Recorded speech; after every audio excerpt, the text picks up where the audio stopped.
वही है ना कि कल सब निफ्टी देख के कह रहे हो कि कैश शॉर्ट हो गया, कैश शॉर्ट हो गया, है ना। तो पहले तो वो दिखा देता हूँ, आपको लगेगा कि हाँ कैश का मामला शॉर्ट हो गया है। निफ्टी का पिछले 4 दिन का ट्रेंड, अब 4 दिन हो गए। मंडे को 24,578 का प्रोविजनल क्लोज था, 24,774 पर एडजस्टेड क्लोज आया, 196 पॉइंट का डिफरेंस। दिक्कत ट्यूसडे की थी क्योंकि ट्यूसडे को एक्सपायरी थी ऑप्शंस की, तो 24,463 वाला 24,615 पर, और डिफरेंस रहा करीब करीब 152 पॉइंट का। वेंसडे को ये और कम हो गया क्योंकि वेंसडे तक एक्सपायरी हो चुकी थी, तो सिर्फ 54 पॉइंट रह गया।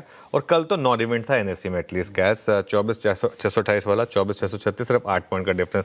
वो जो मंगलवार का आप देख रहे हैं ना, उससे रेफरेंस निकालना जरूरी है। 24,463 एडजस्टेड क्लोज 24,615। वो जो कॉल ऑप्शंस थे मंगलवार को, वो इक्विलिब्रियम, जो इंडेक्स इक्विलिब्रियम प्राइस है उसको ट्रैक करते हैं। वो इंडेक्स इक्विलिब्रियम प्राइस उस हिसाब से वो ऑप्शंस चलते रहे। कल सेंसेक्स में क्या हुआ, अब मैं आता हूं इस पर। और जो एक चीज मैंने कही थी कल भी, आपको याद होगी, वो चार्ट दिखाइएगा। पहले तो चार्ट दीजिएगा, बाकी सब चीजें बाद की बात है, पहले चार्ट दीजिए मुझे। तो फुल फ्रेम में रख दीजिए उसको, बाकी बाद में। तो अभी क्या होता है, देखिए ये सेंसेक्स की 79,000 की कॉल है, ठीक है। अब इसमें आप देखेंगे ना अगर, तो रेट 3.20 से 3.25 के बीच का रेट देखिए, और 3.25 ऑनवर्ड का रेट देखिए। और होना क्या, देखिए अब आ जाइए वो ग्राफिक्स पर। 3.15 पर सेंसेक्स का स्पॉट का भाव था 78,786, 78,786। कोई लॉजिक नहीं था 79,000 की कॉल का 200 रुपये पर ट्रेड करने का। और अब वो टाइम स्टैम्प के साथ दिखाता हूँ आपको। 200 रुपये तो छोड़ दीजिए उसको, 3.24 पर उसका भाव 337 रुपये हो गया। पता है इशू क्या हुआ है? इशू ये हुआ है कि जो सेंसेक्स का इक्विलिब्रियम प्राइस है ना, सेंसेक्स का इक्विलिब्रियम प्राइस ये सजेस्ट कर रहा था कि वाकई में सेंसेक्स की जो एक्सपायरी होगी या जो एडजस्टेड क्लोज आएगी वो 79,250 300 ऐसे कुछ आएगी। दिक्कत क्या होगी, जो आप वो बिट्स विड्रॉ कर सकते हैं ना, वो इक्विलिब्रियम प्राइस तो बिट्स के हिसाब से, अब आप बिट्स विड्रॉ कर सकते हैं। एकदम से बिट्स विड्रॉ हुई होंगी और उससे एकदम से मूव आ गया, और प्राइस देखिए कहाँ पर आ गया, 3.29 तक 50 पैसे और 3.40 तक 5 पैसे।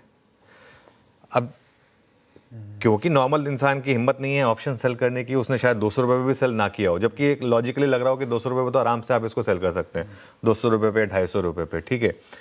और जिसने हीरो जीरो समझ के लिया हो कि यार ये कहीं वही वाला गेम हो गया, तो वो, और नॉर्मली क्या होता है, नॉर्मली आप हीरो जीरो करते हैं, मान लीजिए, वैसे तो मैं उसके स्ट्रिक्ट अगेंस्ट हूँ, वो 15 रुपये का ऑप्शन, 20 रुपये का ऑप्शन, 25 रुपये का ऑप्शन जीरो होता है। यहाँ तो सीधा 190 200 रुपये वाला ऑप्शन जीरो हुआ है, सीधा एक कैंडल में। और वो एक्विलिब्रियम प्राइस जो एडजस्ट हुआ है ना, वो काफ़ी इंटरेस्टिंग रहा है कल। तो अब देखिए इसमें अगेन इशू यही है कि ये जो इसका मकसद है, इसका मकसद जो है कहीं ये उसके एकदम एक्चुअली अगेंस्ट तो नहीं जा रहा है। मतलब ये आई थिंक चीज़ है जो आई थिंक थोड़ा सा देखनी होगी। अब देखिए मेरी लाइन बहुत सिंपल है, मेरी लाइन सिंपल है, सट्टा मत करिए। हम यही लाइन ले रहे हैं, ऑप्शंस में 3:15 के बाद कोई भी ट्रेड करना इस समय सट्टेबाजी है, वो मत करिए। थोड़ा सा अपने टेम्पटेशन को बचाइए, हीरो जीरो ट्रेड के चक्कर में अपना पैसा बर्बाद मत करिए।